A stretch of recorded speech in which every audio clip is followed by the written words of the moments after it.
Please forgive me for sitting down, but the reason is that I'm old.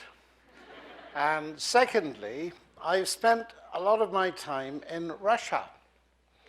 And when you lecture in Russia, normally you lecture in the seated position. And there's a table in front of you.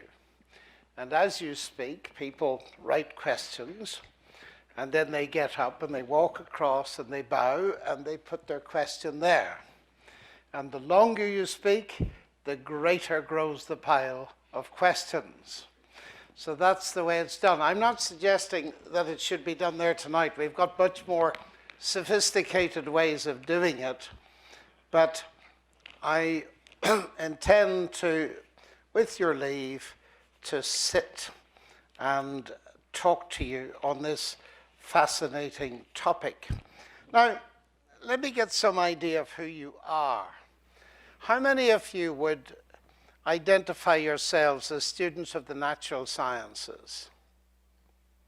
Right. How many of you would identify yourselves more in the humanities direction or the liberal arts?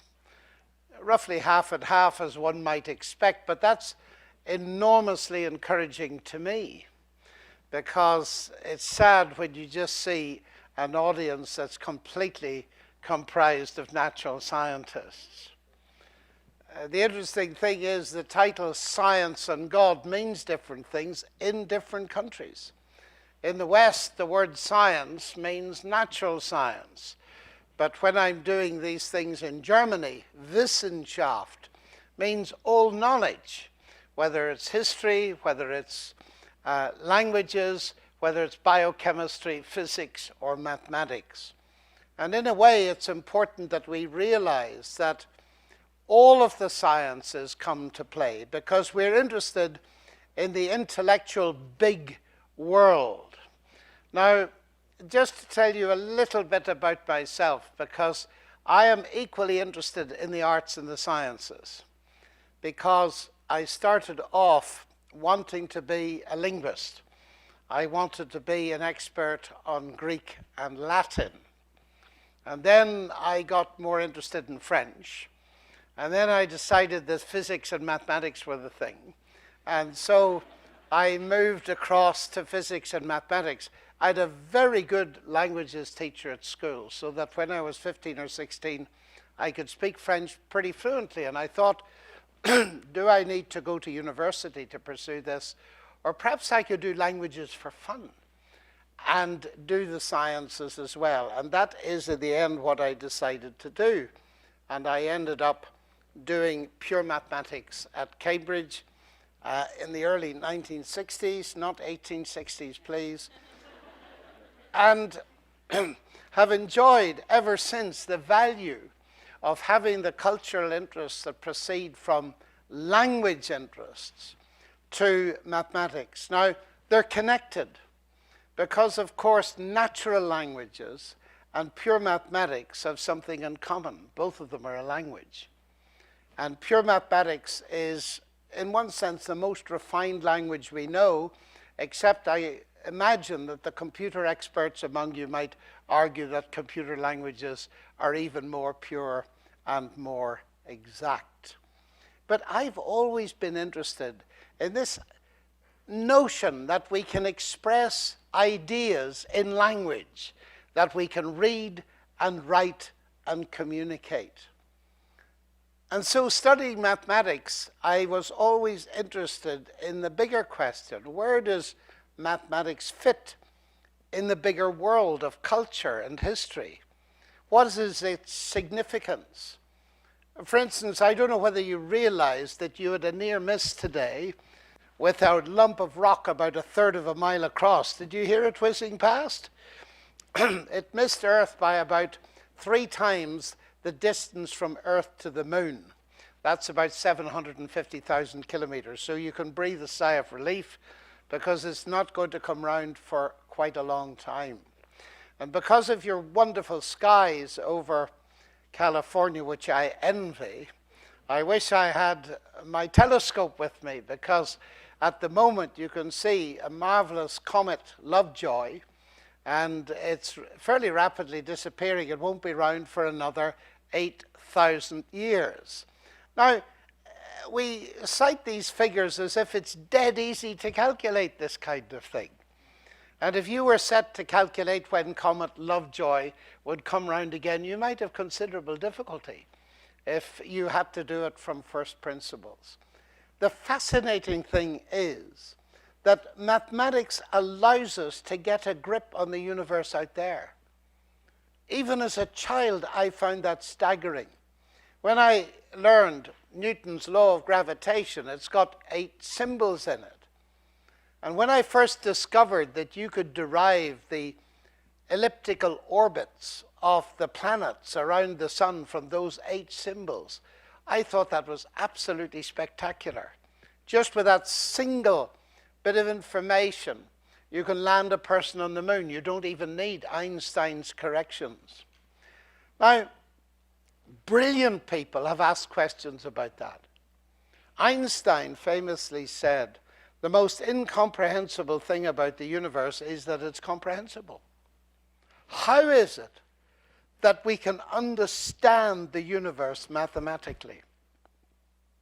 In 1961, the Nobel Prize winner Eugen Wigner, he wrote a very famous paper, much loved of mathematicians, called The Unreasonable Effectiveness of Mathematics.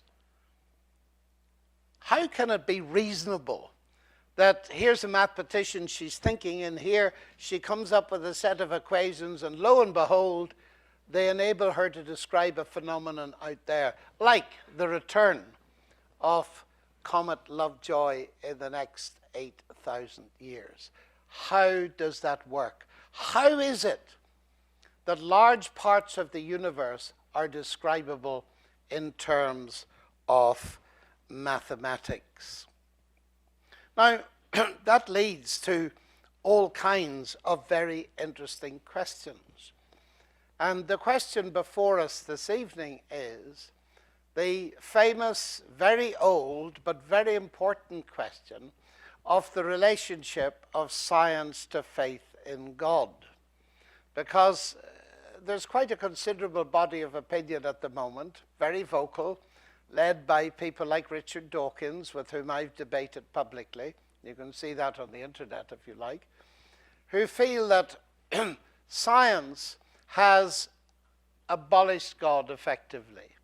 And indeed, Stephen Hawking, who's arguably the world's most famous living scientist, he simply says, look, you've got to choose between science and God. And as a result, many young people, undergraduates, graduate students, have said, okay, I've got to choose between science and God, so I choose science.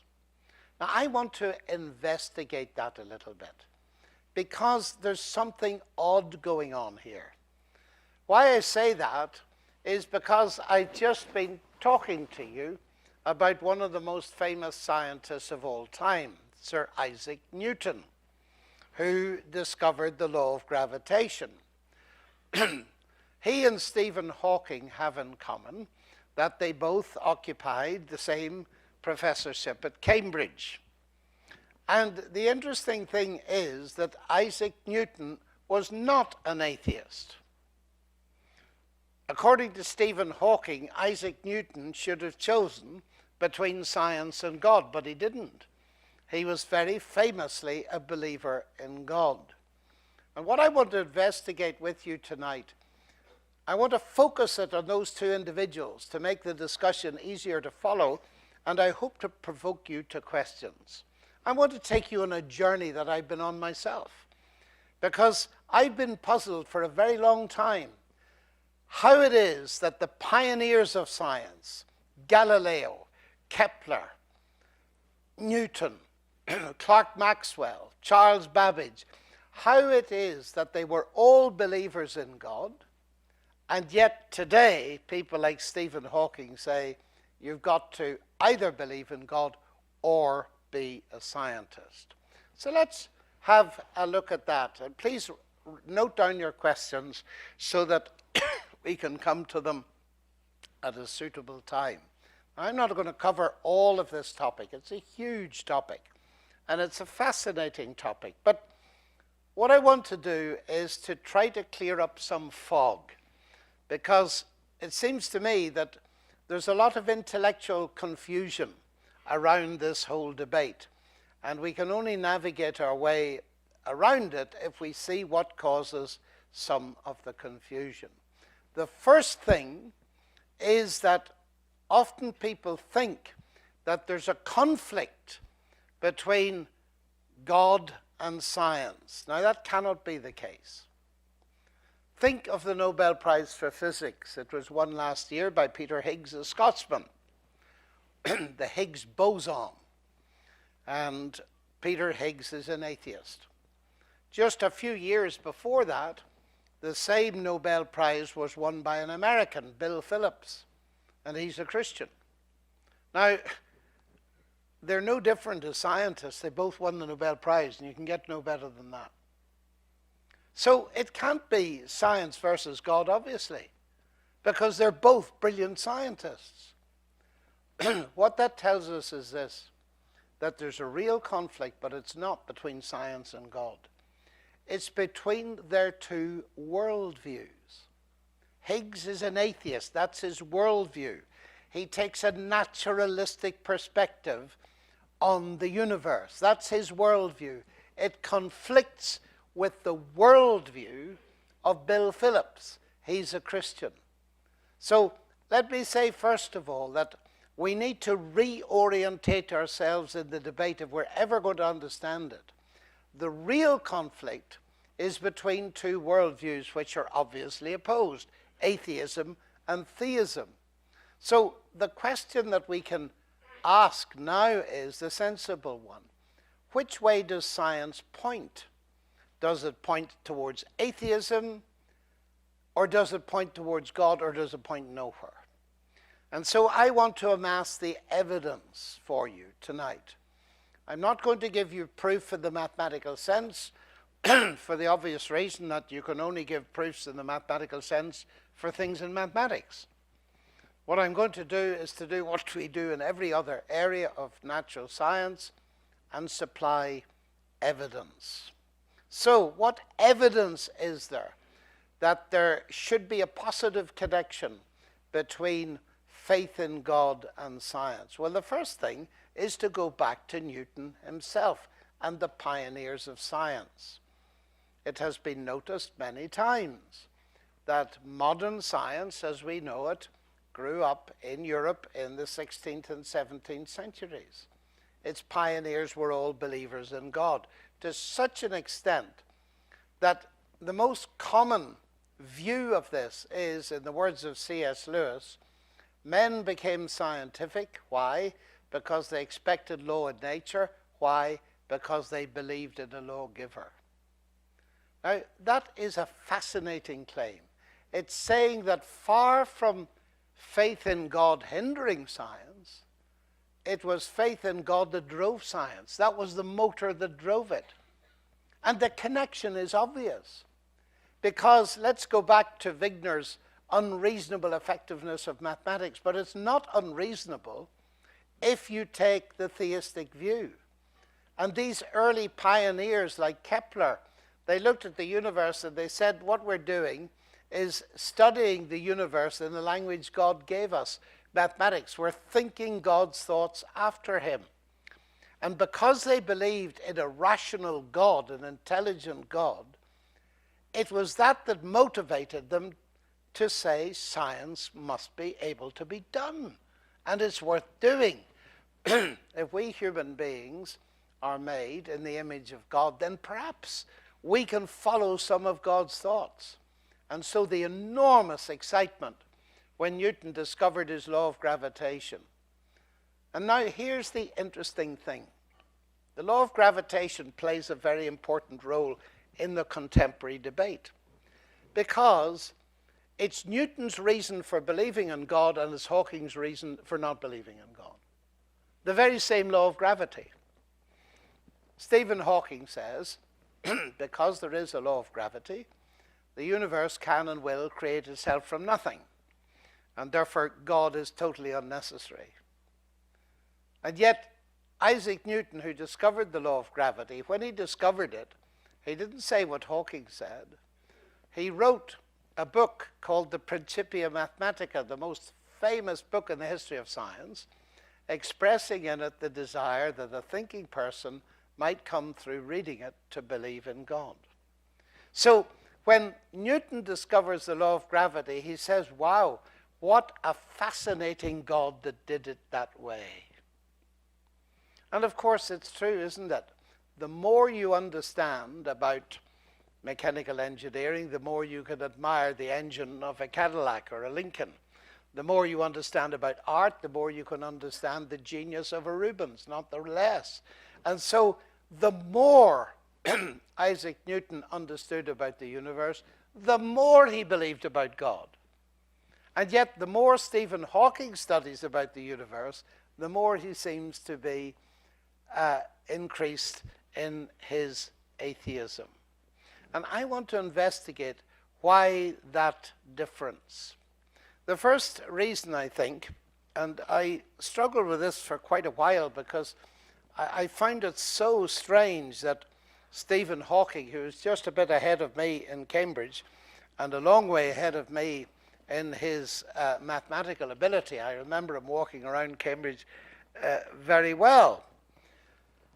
I just wonder what it is that really convinces these people. Well, the first thing is that it's very common these days, and many people pick it up from Richard Dawkins, simply to make an assertion. God is a delusion. You've heard the title of the book, The God Delusion.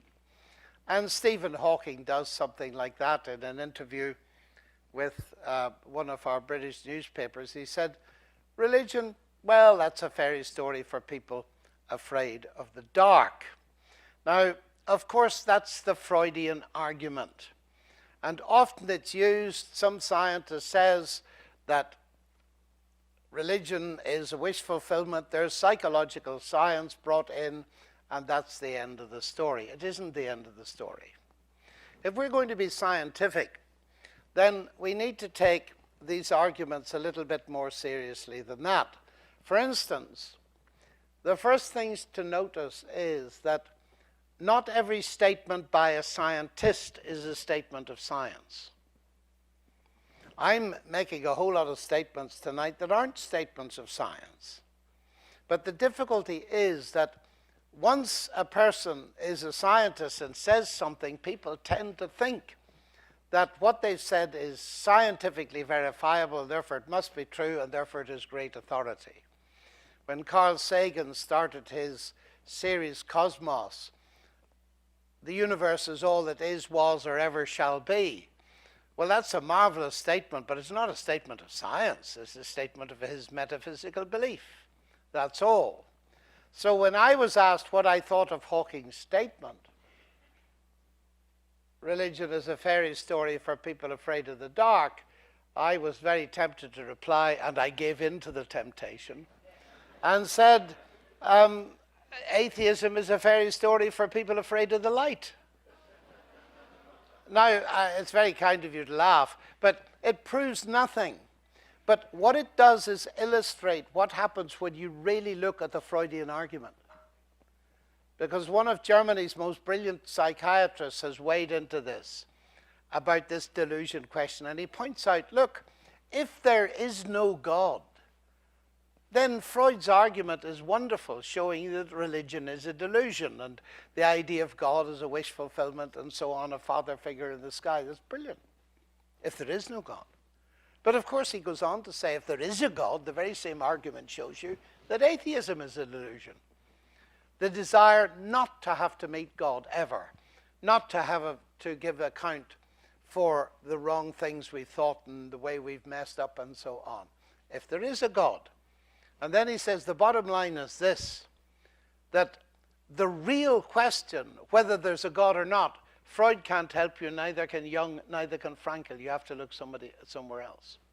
And the problem is, before the discussion even gets started, people think the God question has been solved by Freudian psychology. It has not. It's actually equally balanced in both directions and doesn't address the substantive problem at all. And the next thing I would want to come to is that, to my great surprise, I discover that many of my scientific colleagues, their problem is not so much with science, but it's with God. They're confused about God. And that's why they say you've got to choose between science and God. Now, this was quite a revelation to me, and it's relatively recent. Because when I was younger and I talked about God, I could assume that an audience knew what I was talking about. I was talking about the triune God of the Bible, who created the universe and upholds it, and has left his fingerprints all over the cosmos. The heavens declare the glory of God. But now, of course, I can't understand that, because many, many people now think, look back over history, there have been thousands of gods. And when I was in this area last time, I debated the editor of Skeptic magazine, Michael Shermer, and he, I think it was, said to me, or Dawkins or somebody, but they all do it with me anyway, said, you know, you're an atheist, me, with respect to Zeus. And yes, I am. I'm an Azeusist. You're an atheist with respect to Wotan. Yes, I am, an Awotanist. And so they went through a long, boring list of gods, and then they said, and we just go one God more. And we are atheists. We don't believe the God of the Bible. So what they're doing, you see, is thinking that the God of the Bible is just like the Greek god of thunder or lightning. That's a profound mistake.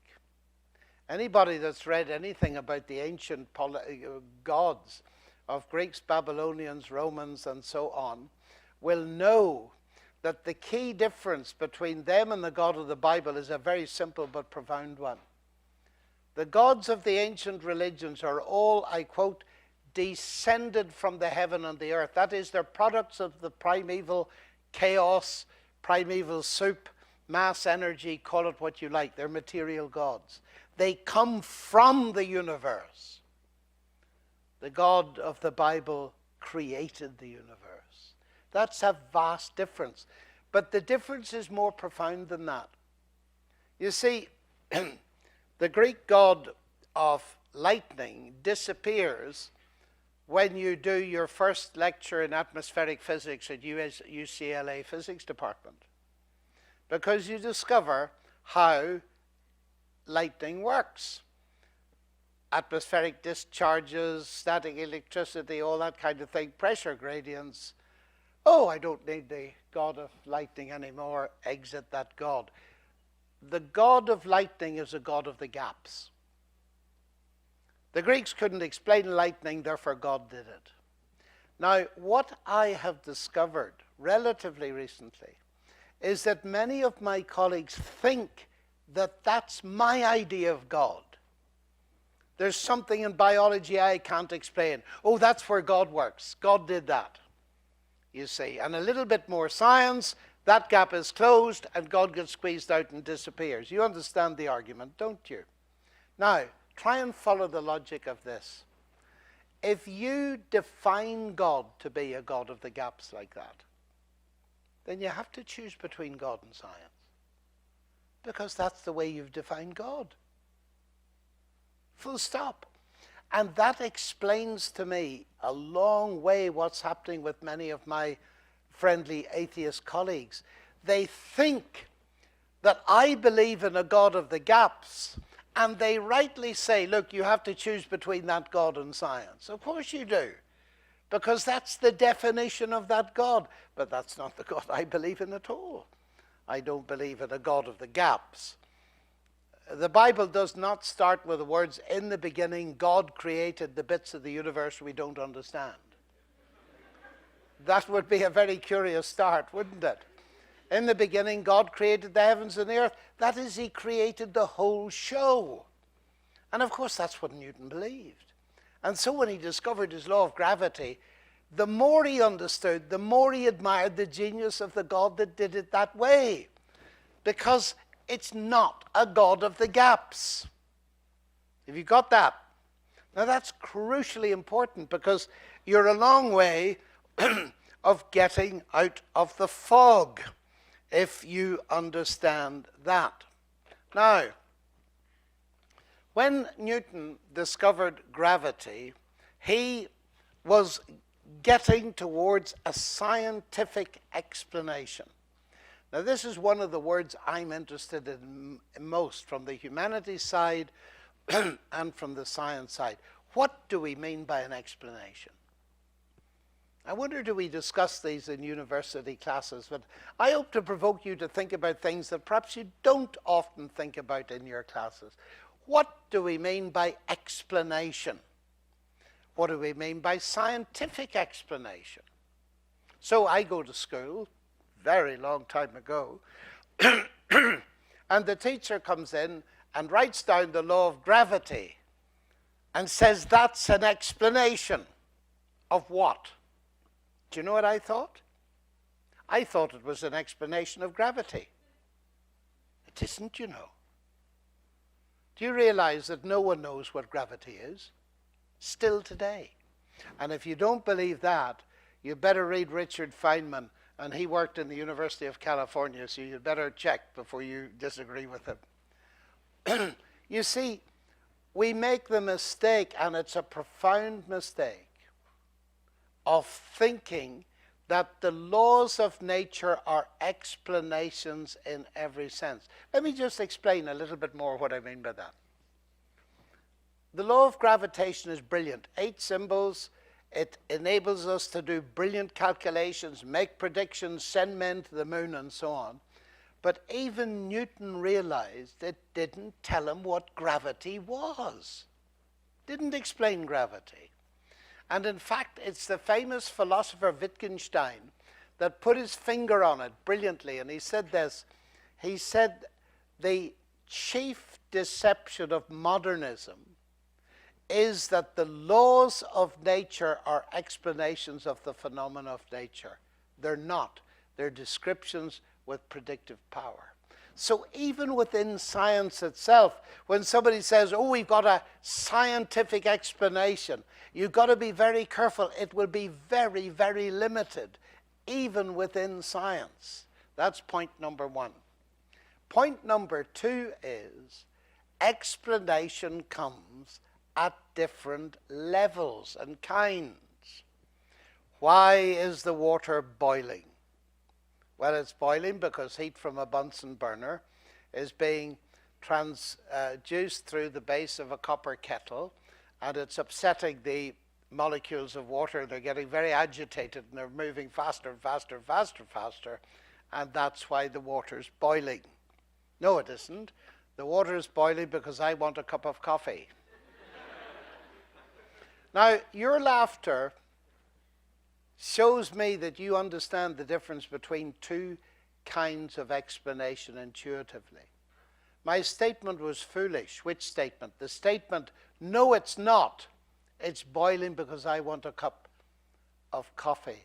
Oh, yes, it is. Both explanations are perfectly valid, aren't they?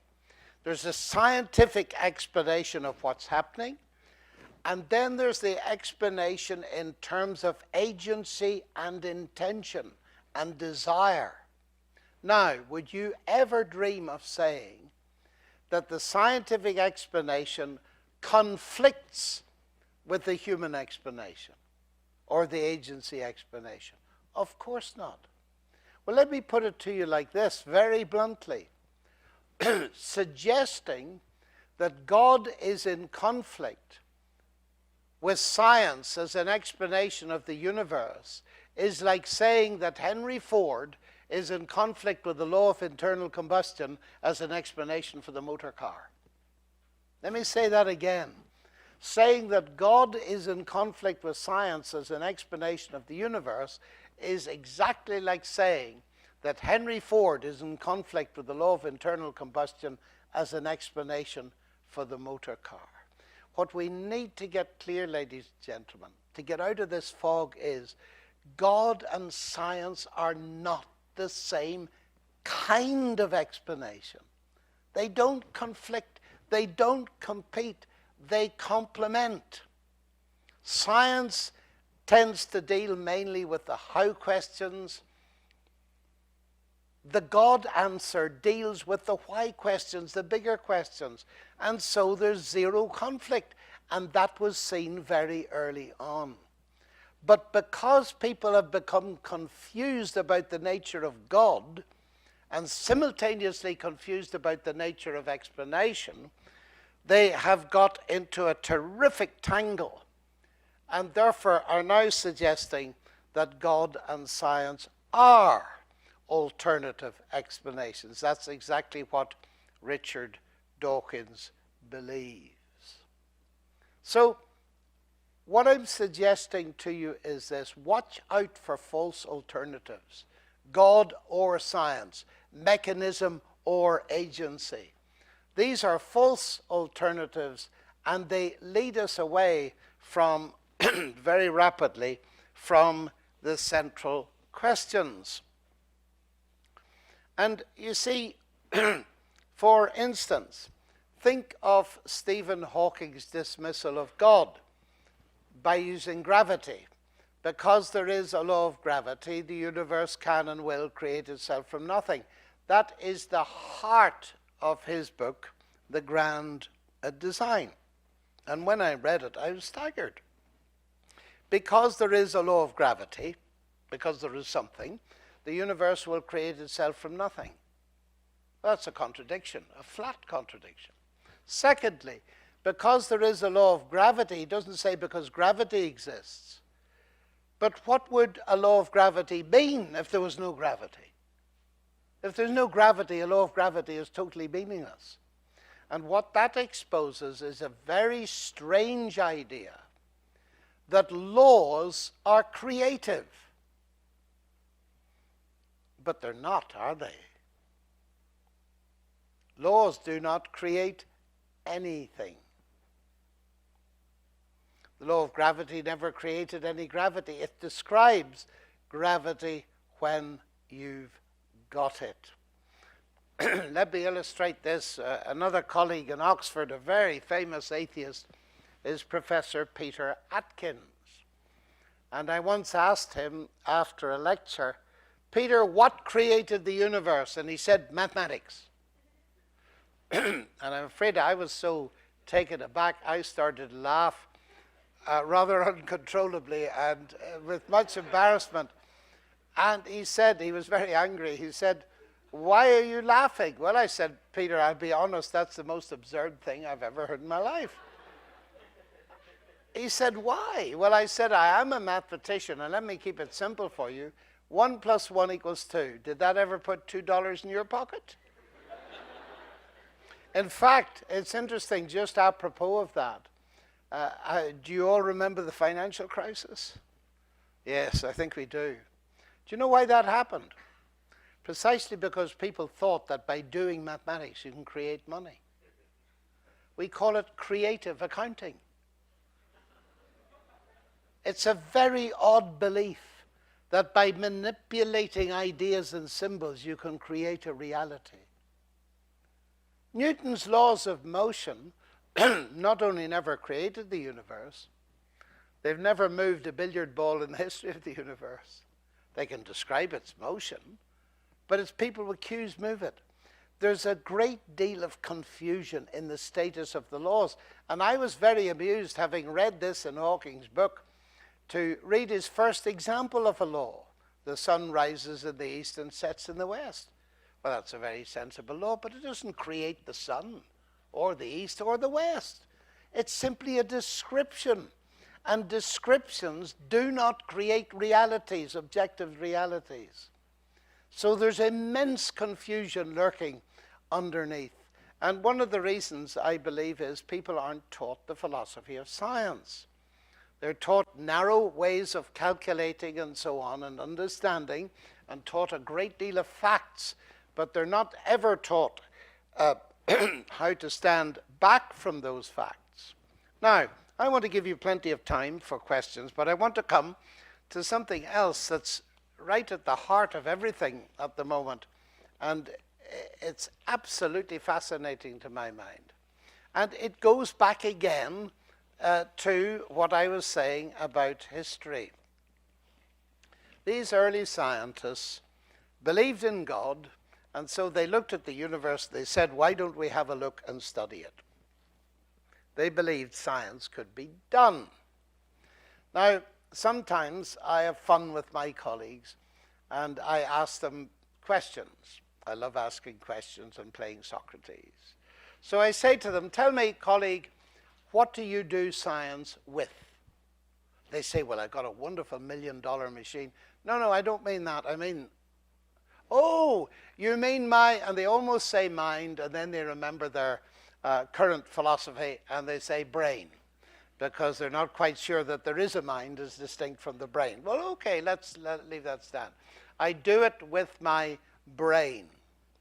So I say, okay, tell me about the brain you do science with. Well, they say, do you want the long story? No, I want the short story.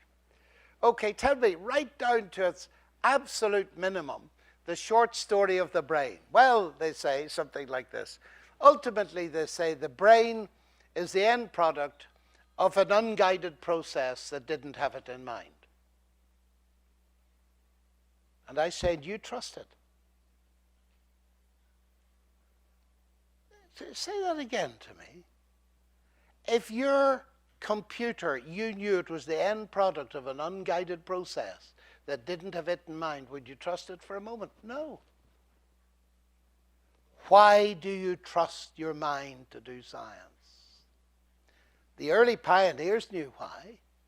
Because they believed that the mind was a creation of God, that it was made in his image. But now let's come to the current set of atheists, of which many of my colleagues are. That's exactly what they believe. The brain is the end product of a mindless, unguided process, and yet they trust it. And you say, oh, well, that's the kind of argument a Christian would come up with. No, it isn't. It's the kind of argument that Charles Darwin would come up with. This might surprise you now, but listen to Charles Darwin. With me, the horrid doubt always arises whether the convictions of man's mind, which has been developed from the mind of the lower animals, are of any value or are at all trustworthy. Would anyone trust in the convictions of a monkey's mind if there are any convictions in such a mind? It bothered Darwin. On the basis of his theory, which I'm not going to discuss tonight because these are the implications of that theory. How can you possibly trust anything that is produced by an organ which does not seem to have a solid base? Now, this story is shifting into center stage of the debate today.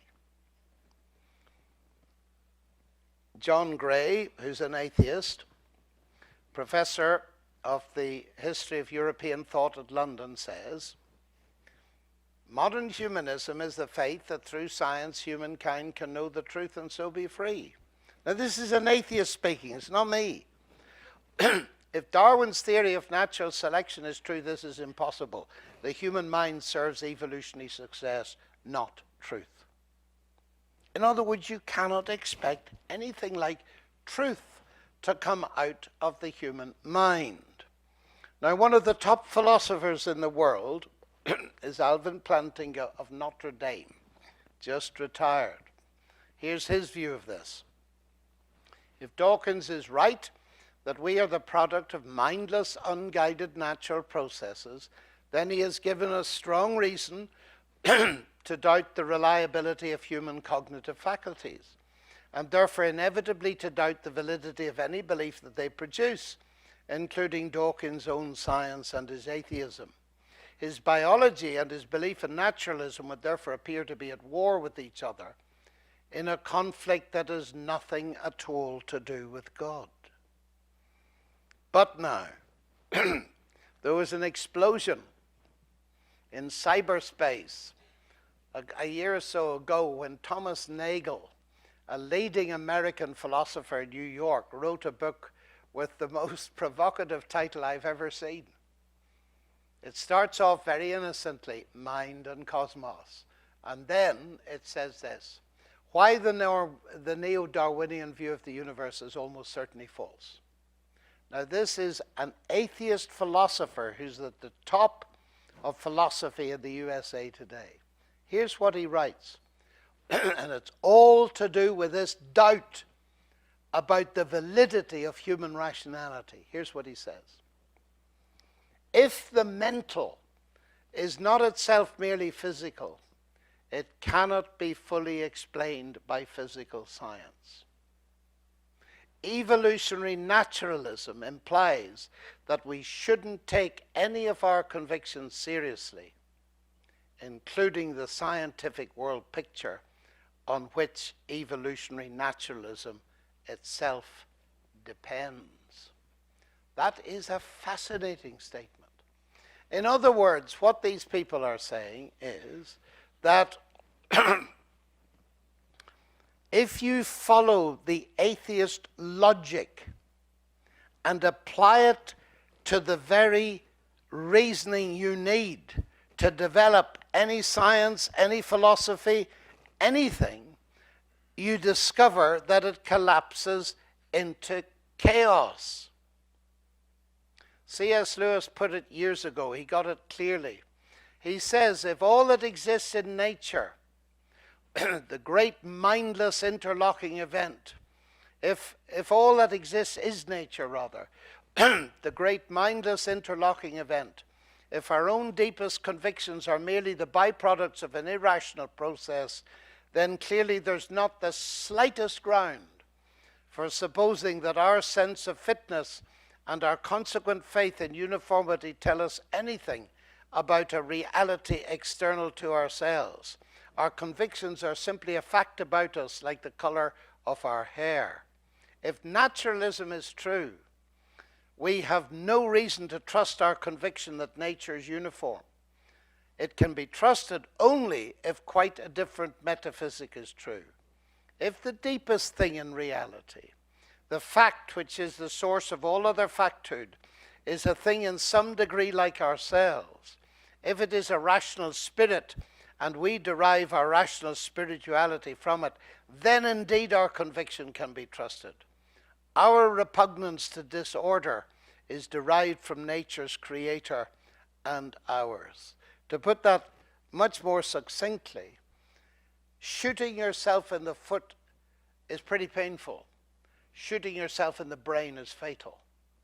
And what is happening here, I believe, is that people are just beginning to see that if you follow the extreme reductionist route, which insists as a paradigm of how science must be done, that everything is reduced to physics and chemistry, you end up destroying science. In other words, what I'm suggesting to you is a very provocative thesis. It's not that science has buried God, the exact opposite. It's that science is burying atheism. That you can't logically have both science and atheism. In other words, science itself is indicating to us that there must be some transcendence within human rationality. Now you'll notice what Nagel said, if the mental isn't purely physical, but we all know that. If you go down on the beach in California, you've got some beautiful beaches, and you see your name written on the beach, may it be only 4 letters, J-O-H-N, like mine, you immediately recognize intelligent input, don't you? Immediately you know there's been an intelligence there, even though you didn't see it done. You infer upwards because it's a linguistic phenomenon. The fascinating thing is we've lived to see the discovery of the longest word in any language, the DNA code. 3.5 billion letters long. What about that then? And I find it very strange that many of my colleagues, I run them through the illustration of the beach, and they say, yes, of course, you recognize mind if there's language. And I say, well, look, here's another language. The DNA code, the human genome. We use code language all the time. And I say to them, what's the origin of that? Oh, they say chance and necessity. I say, what? Chance and the laws of nature. But even your own name seen written, you won't do it that way. There's something odd going on here. And of course, it's the paradigm pressure in the West of insisting that you are not allowed to even consider that there might be some transcendence. What I want to argue, ladies and gentlemen, it's beginning to appear totally unavoidable. And my final point is I began with two worldviews. On the one hand, there is the worldview of naturalism that starts off with mass energy or the multiverse or something like that. And then everything is derivative. It comes bottom up, emergently, until you get mind and language and so on. And the idea of God, because there isn't a God. The biblical worldview is the exact opposite. It says, in the beginning was the Word, and the Word was with God, and the Word was God. All things came to be through Him. In other words, word, logic, information, language is primary, and mass energy is derivative. And you see, here's the fascinating thing. If the mental is not purely physical, says Thomas Nagel, exactly, information is not visible. Information is often visible, but it's not material. We live in the information age, where physicists have discovered that information is a fundamental quantity and it's not reducible to physics and chemistry. That's the end of materialism, I'm afraid. So I believe we're at the start of a fascinating new era where very slowly, but very gradually, we're going to have to reorientate ourselves. The key to it all that I've been trying to say this evening is this.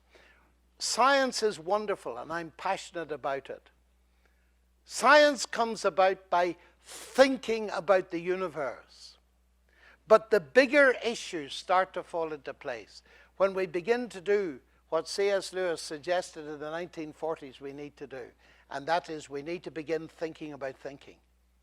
We need to begin thinking about the status of our thinking and to ask ourselves why it is we believe that thinking gives us valid answers. And it is my provocative suggestion to you tonight that ultimately the only answer to that question is God. So science has not buried God, but science and thinking about thinking is in process of burying atheism. Thank you very much. Is there any remaining scientific domain for which the existence of God is relevant to its advancement? If so, can you name one? Is there any remaining scientific domain for which the existence of God is relevant? Well, I'm absolutely delighted that we have the Skeptic Society on board. So if they're listening, thank you very much for joining us. Oh, good. There he is up there. That's very nice to have you with us. Well, the question's very interesting because it reminds me immediately of something Lawrence Krauss wrote, to which I replied. He said, now that we've got the Higgs boson, we don't need God. The Higgs boson is arguably more relevant than God. Okay? To which I replied, more relevant for what? If I'm giving a lecture on atomic physics, I won't mention God at all. God isn't relevant. But if I was giving a lecture on why there's a universe at all in which atomic physics can be done, then of course I'd have to mention God. And the point is, it's not that are there remaining scientific areas for which God is relevant. God is relevant to the whole lot. Just as if you might say, are there any remaining elements of the science of motor cars that need Henry Ford? Well, they all do. But you'll never find Henry Ford in a motor car. Of course not. But his genius is stamped all over it. And the point I'm making tonight is cuts in under what you're saying, because it's saying that the whole of science, the very fact that we can do science, the rationality we need to discuss all these topics, ultimately requires God to underpin it. When I'm teaching algebra in Oxford, I don't mention God at all. In that sense, he's not relevant to the teaching of that discipline. God becomes relevant at the higher level up.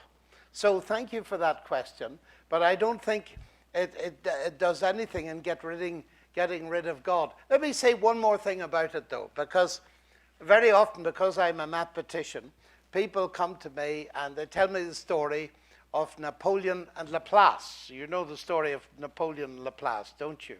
You don't? Goodness me, what do they teach these days? Napoleon came to Laplace, who was a famous mathematician, and Laplace had written this fantastic book on projectiles, which was relevant to ballistics in the army. You know, what elevation do you have to have the gun to hit the enemy at this distance, and so on. So Napoleon looked at all these equations and said, and where is God in your equations? And Laplace's famous answer was, je n'ai pas besoin de cette hypothèse. I don't need that hypothesis. And how many people say, there you are, that's what I think about God, I don't need that hypothesis. But Laplace was completely right. I'd have said exactly the same thing. Because it was a book about calculating ballistics. You don't need God for that. We've got to realize, ladies and gentlemen, that 99.9% of all science is being done in this university at this moment doesn't raise the question of God. Of course not. You're finding out where this bit fits, how this bit works, what this drug does, and so on and so forth. The God question comes higher up.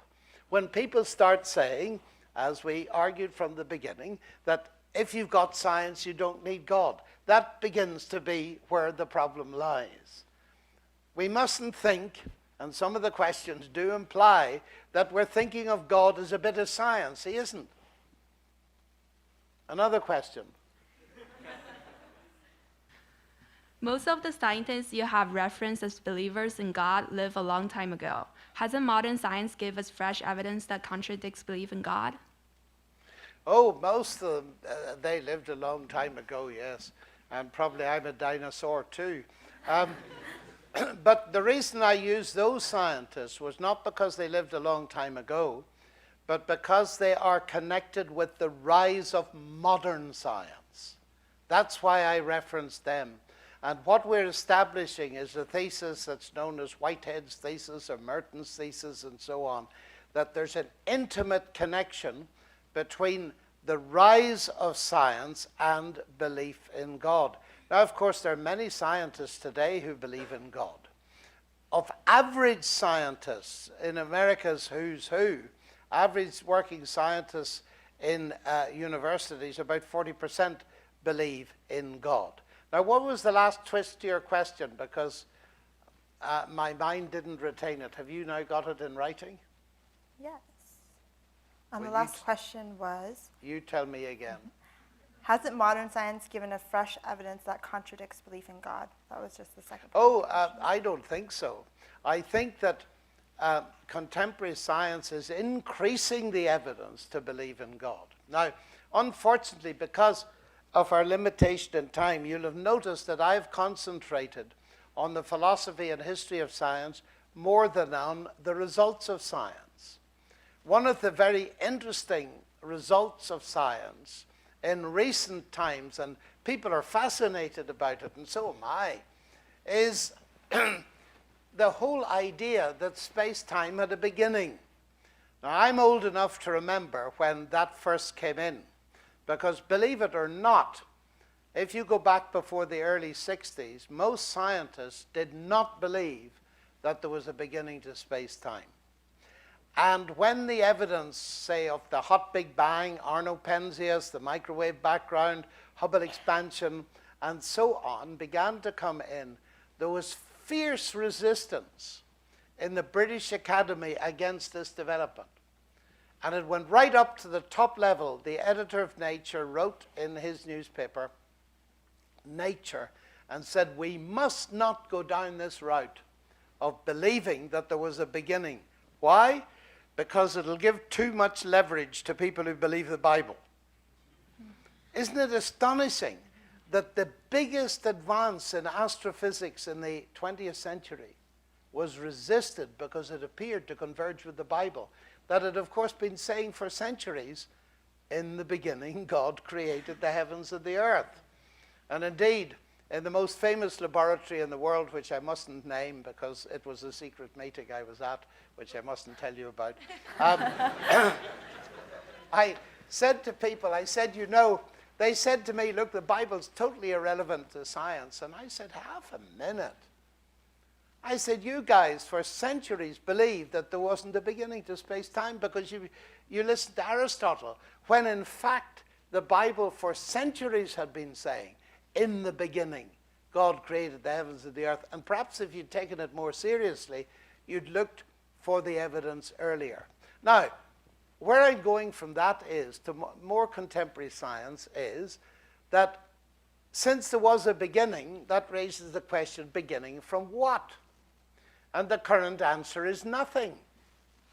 And so I give a lot of lectures about nothing. Nothing turns out to be absolutely fascinating. Just think about it. You see, if you believe there's a beginning to space-time, and everything started from nothing, you've now got to be able to solve the biggest problem in philosophy. Why is there something rather than nothing? Now, as a Christian, I've got a straight and simple answer to that at one level. The universe didn't come from nothing. It came from God, but God is non-physical.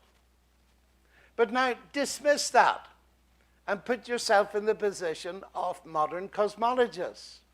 They've got to get the universe from nothing, because that's all there was, or wasn't. Nothing. So how do you do it? Well, now listen. Here's Lawrence Krauss, A Universe from Nothing. And on about page 3, he says this. Now, just think about this. If you were given this, whatever subject you're studying, suppose you were given this sentence and asked to comment on it. I wonder what you'd say. Here it goes. Because something is physical, nothing must be physical, especially if you define it as the absence of something. What? Because something is physical, nothing must be physical, especially if you define it as the absence of something. What would you call that? Utter nonsense. But this is a world-famous astrophysicist. He's desperate to get something from nothing. So what does he do? Redefine nothing. That's what they all do. Hawking does. The universe can and will create itself from nothing. But when you investigate it, you discover that nothing is a quantum vacuum. It's not nothing at all. And if you want a really amusing send-up of the whole thing, read David Albert, who's a philosopher in New York. It's hilarious in his comment about nothing. Now, this is serious stuff to my mind, because it's scientific advance, but it's bringing people to a full stop. Now, I'm a very fortunate person because I get invited to your wonderful country many times, and I get to meet fascinating people. And I was at Harvard and MIT simultaneously and invited to the faculty club. And to my amazement, I was invited to have a public debate with Alan Guth, who's the most brilliant cosmologist in the world. He's the father of the theory of inflation, and he's a very nice man. And he and I debated the God question.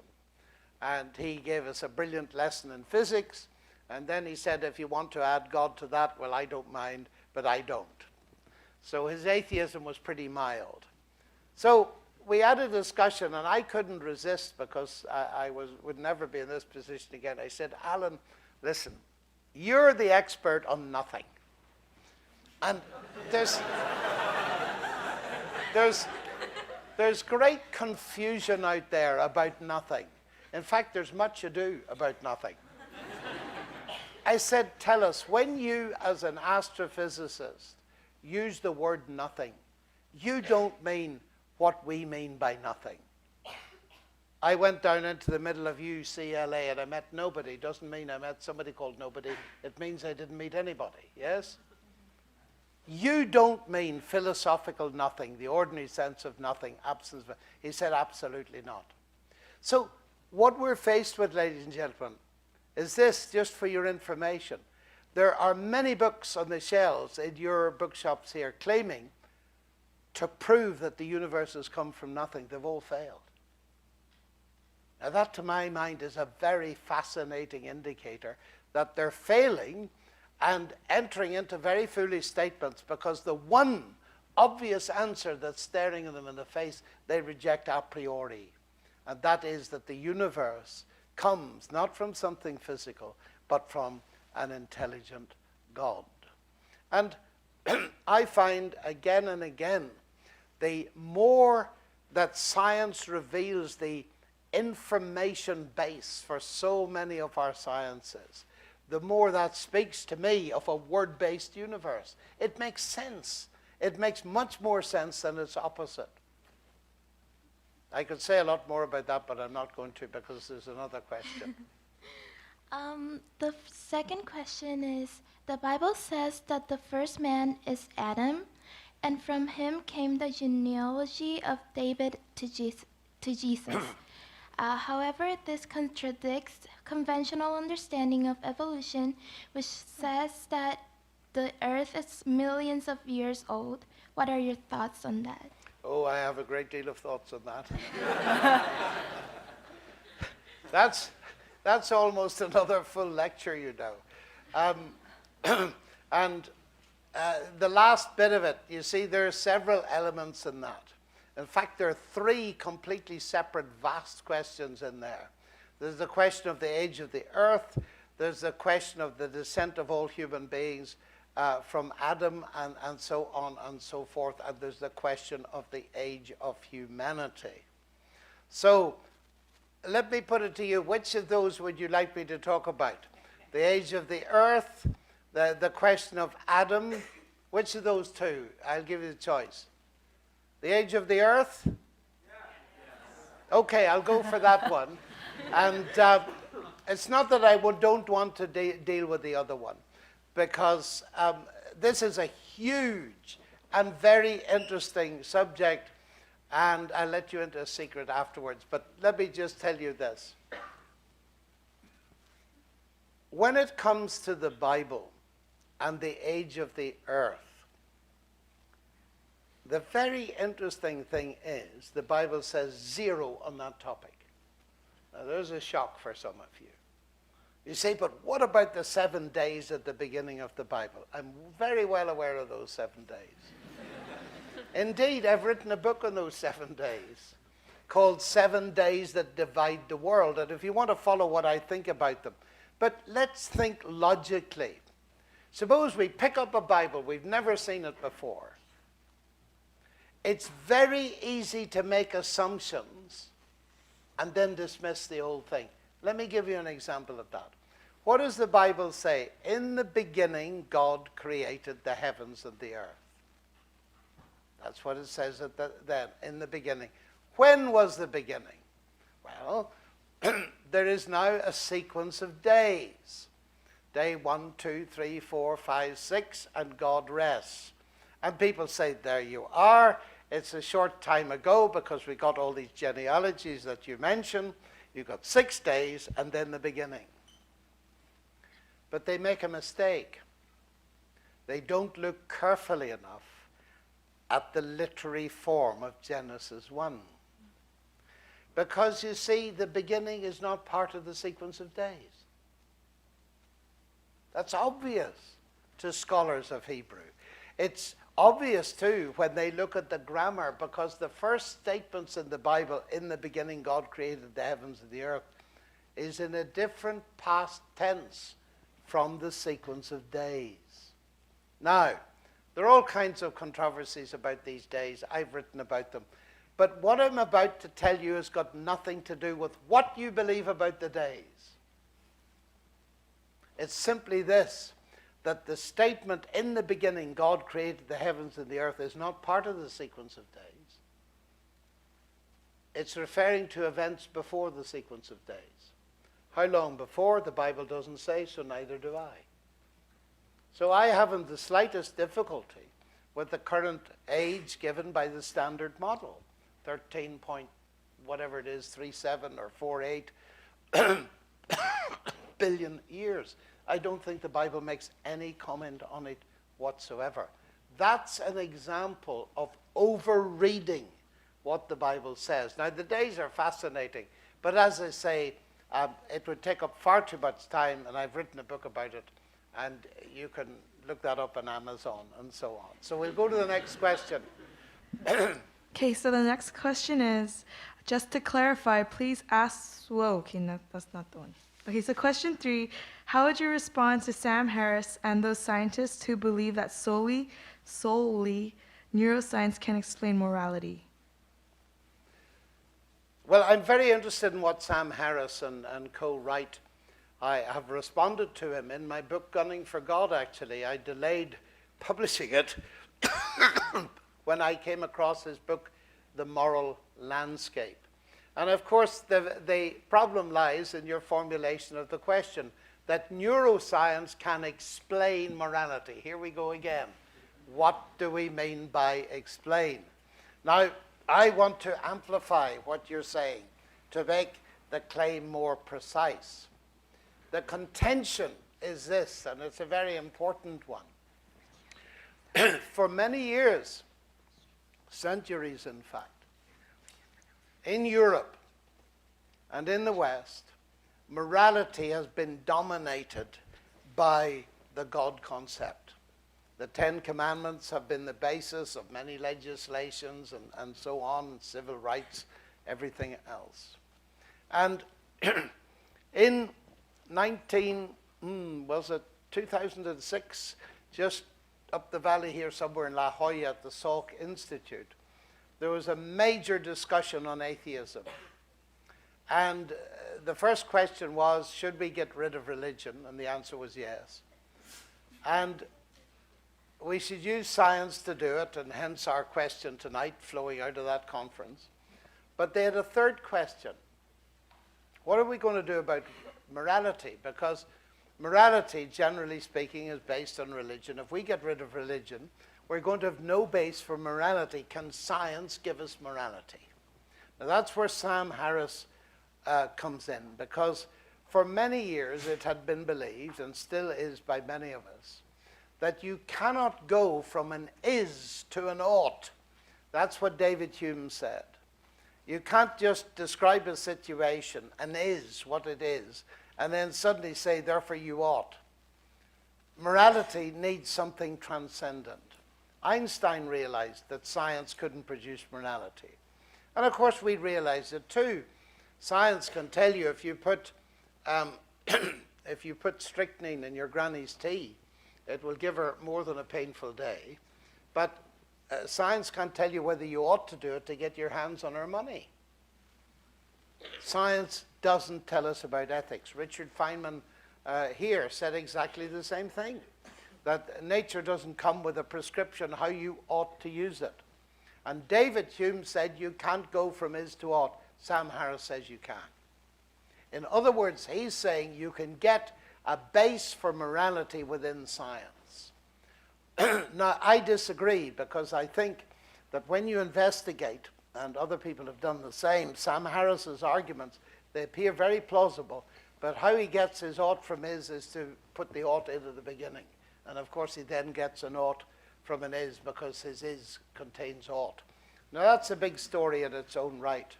And I think that we need to be very careful, because this is a hugely important topic. I see two topics that concern me. One, the status of the universe, created or not. We've been talking about that tonight. The second is the status of human life, made in the image of God or not. And that's one of the most contentious discussions in our age. And Harris is making a contribution. And the attempts are being made to bypass God and to try to get ethics and morality from either social evolution, genetics, and so on. There's a long history of the failure of that scheme. And some of it is, of course, as you know, horrific. But it's very important that we realize just what is going ahead. But I think neuroscience is one of the most interesting topics, and I encourage Christians to get involved in it. Understanding consciousness is a very, very important thing. But I don't think neuroscience is going to explain morality. Next. So here's the next one. How would you explain fossil evidence that contradicts the idea that humans are made in the image of God? For example, the Australopithecus fossil woman named Lucy, or any other hominid fossils that have been found. That's the question I said I wasn't going to say any more about. You sneaked it in. You sneaked it back in again. Well, from where I sit, and again, it's a huge other topic, telling what is human or not from fossils is extremely difficult, because the image of God is not measured by fossils. I mean, if you look at us in this room, if you fossilize the whole lot of us, it is amazing what vast differences there would be. It would be fascinating to see to what branches we were all assigned. The image of God is God as a rational spirit. And just within the human race, without even involving hominids and all this kind of thing, the fact is that we all bear something that is a rational spirit. You can't tell that from bones.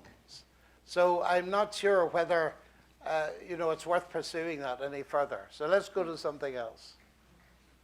With so many contradicting religious claims, what makes me believe religion as an answer to the why question and change my lifestyle according to a religious claim, rather than believing Stephen Hawking, who says that there is no God, and live my life the way I want it? Well, I wouldn't believe Stephen Hawking because of the vast and ludicrous claims that he makes and logically contradictory statements. So let's come to the serious part of your question, which is the first part.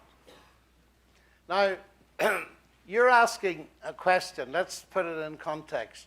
You brought the science in quite cleverly at the end there by mentioning Hawking. But actually, your question has nothing to do with what we were talking about tonight. Your question about different religious claims and so on. But it's a different question, but since you look so nice, I'm going to have a go at answering it, all right? Because I think it's an important question, but do realize, ladies and gentlemen, it wasn't the question on our topic, because addressing the question of other religions is a major question in its own right, and we need to take it seriously. But would you like me to say something about it? Okay, let me have a go, at least briefly, in honoring your question. The first thing to say is this. Before we start investigating this question, we need to realize something about other religions or all religions. I'm a Christian. I have friends in virtually every religious group and none. And you know what? I discovered that, roughly speaking, all of them have the same kind of morality. Have you noticed that? And in fact, research has been done around the world in all faiths, none, Roman pagan religion, Confucianism, Islam, Judaism, Christianity, everything. And they've all got the golden rule. Have you ever noticed that? Every single one explicitly has got it. A version of it. Do unto others as you would be done by. Now, when I learned that, and I learned it from C.S. Lewis, that there's a little chapter at the end of his book, The Abolition of Man, which is well worth reading on this. I thought that's very interesting, And secondly, I thought that's exactly what I would expect as a Christian. That since everybody's made in the image of God, we've all got similar moral concepts. But what does that mean practically? It means, and I pick it up from the previous question, but in a very different way, that as I look at you, I'm looking at someone made in the image of God who's got infinite value. I need to be very careful what I say to you and how I treat you, didn't I? Now, it's so important before we enter the debate on various religions that we establish that base of mutual respect. Because otherwise it just degenerates. Now, once we've got that, my atheist friends could sometimes put me to shame, you know, because they're moral beings and sometimes their standards are better than mine. Shame on me. Okay? Have you got what I'm saying? Because it's very important to me. And you'll understand then what comes next.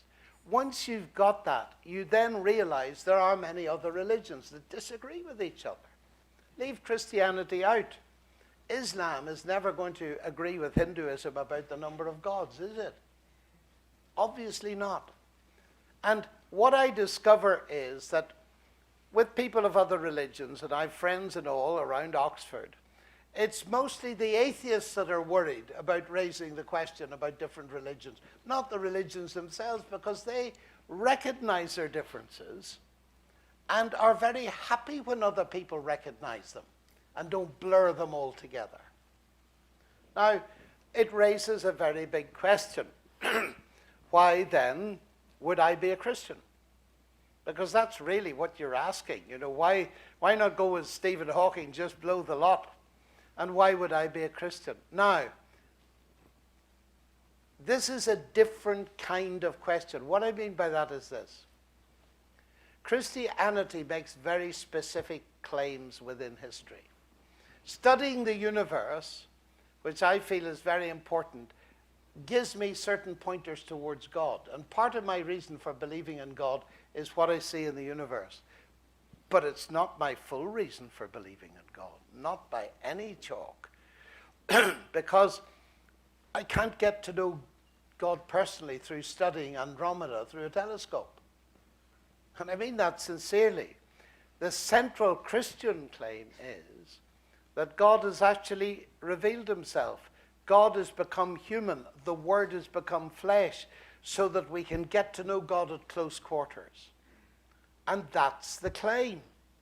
And we must take these claims, listen to what they say, and decide whether they're true or not. Now, I have to cut a very long story short here, because otherwise we'll be here all night, and I haven't the energy to stay all night, even if you have. So it comes down to this. Why would I believe that Christianity was true, with all respect to other people? Well, now, let me make it very practical and blunt. I have Muslim friends. They believe that Jesus did not die. I have Jewish friends. They believe he died and he didn't rise. I'm a Christian. I believe that Jesus both died and rose. Those three things are mutually exclusive historically. Do you see that? They're claims about history. And therefore, I know no other way about going about this than to investigate the history. What does it tell me? And I can only tell you, so I don't expect you to accept it because of me. That would be very silly. On investigating the evidence of this central claim of Christianity, that Jesus rose from the dead, thus demonstrating that he is God incarnate, which is utterly crucial and is a central message that's been preached for 2,000 years. I am convinced by two things. One, by the historical evidence. I've just written 2 chapters on it in a book called Gunning for God, looking at it very critically through the eyes of David Hume, who set up criteria for witnesses, why I believe that the resurrection actually occurred. But then secondly, in my own personal experience, Now, it's a very personal question, but let me tell you straight. Christianity is falsifiable. Jesus claims that if I trust him with my life, and I have done, things will happen to me. He'll give me forgiveness. He'll give me peace with God. He'll give me new power to live. I've experienced that now for 60 years. I've seen it happen in many other people. In other words, there's evidence that actually works. Now, people can show me, if they like, that coming to believe what Hawking does transforms their lives. I've not met many of them. And I mean that seriously. I would challenge someone, okay, if Stephen Hawking's right, let's meet again in a year's time. Bring 50 people here whose lives have been utterly transformed for the good through coming to be atheists, and I'll bring you 50 or 500 or 5,000 whose lives have been completely transformed through becoming Christians. In the end, for me, the evidence that it works is very important. I've seen so many marriages saved, so many people rescued from drug abuse and all kinds of substance abuse. And when you see that again and again, you begin to add one and one and say, look, there's something in this business. Now, you may not have got that far, which is why you've got this great opportunity in a Veritas group to speak to many of your contemporaries who are here and ask them, does this really work? Why does it make sense for you? But you see, the bottom line for me, in answer to your question, is that I don't feel Christ competes with any other religion for the very simple reason that he offers me something that they don't. Forgiveness and certainty right now. Peace with God right now. It's not a religion of merit that I have to wait until the day of judgment until I know I've accepted. I can know acceptance right now. I find that nowhere else. So in that sense, I would submit to you that Christ is competing with no one else. Okay, how much more time have we got? So actually, we are headed into our last question of the night, and so this will be our last question. The next question is, as a scientist, what do you think motivated atheist scientists to be atheists, and what made you choose to be a Christian? Well, I guess. Oh, right, that's a very interesting question. What motivated atheist scientists to be atheists? What motivated me to be a Christian? Well, it's not usually science that motivates people to be atheists. I find talking to them. One of some are more honest than others, as is true of Christians as well. Richard Lewontin is a very interesting case in point. He's a professor at Princeton, I think, of genetics, a world-famous geneticist. And he says, look, he said, let me be honest with you. It's not our science that commits us to devise experiments that give only naturalistic answers. It's not that at all. It's our prior commitment to naturalism, to atheism, that leads us to devise an apparatus, however counterintuitive and so on, that simply delivers naturalistic answers because, he says, we must not allow a divine foot in the door. That is, his atheism comes at the start. Now, let me be completely open with you. I find some people say that science has led them to atheism. Richard Dawkins does. I'm not sure that that's the case, but it isn't fair of me to second guess him. I think he must have had a very negative experience of some aspect of Christianity earlier on. He seems to indicate that sometimes. But for me, I didn't start with science at all. I started with what I saw at home, which is where most people start. My parents were Christian. So you say, there you are. You say, you come from Ireland, your parents are Christian. I bet your grandparents were Christian. Yes, they were. And I bet your great-grandparents were Christian. Yes, they were. Well, it's Irish genetics, end of story. Now, I grew up in that environment. And you say, well, look, honestly, you tell us this at the end of all this evening, and really that's why you're a Christian.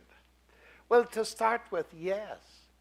But let me explain to you that I grew up in a very unusual family, precisely because it was a very sectarian country. There was a lot of narrow-minded bigotry and religious violence. My parents had nothing to do with that. They so believed in what I told you earlier, that every human being is made in the image of God, that they employed equally across the religious divide and were bombed for it. They really put their faith in God out in public and lived according to it. That's point number one. Point number two, they encouraged me to think. They didn't just feed me with Christian books. In fact, my father fed me with all kinds of literature. So I grew up in a Christian home which was so open for intellectual discussion about everything. I never met anything like it. I thought every home was like that, you see. Now, when I got to Cambridge, in my first week, a student said to me, "Do you believe in God?" And then he said, "Oh, sorry, you're Irish. I should never have asked you that.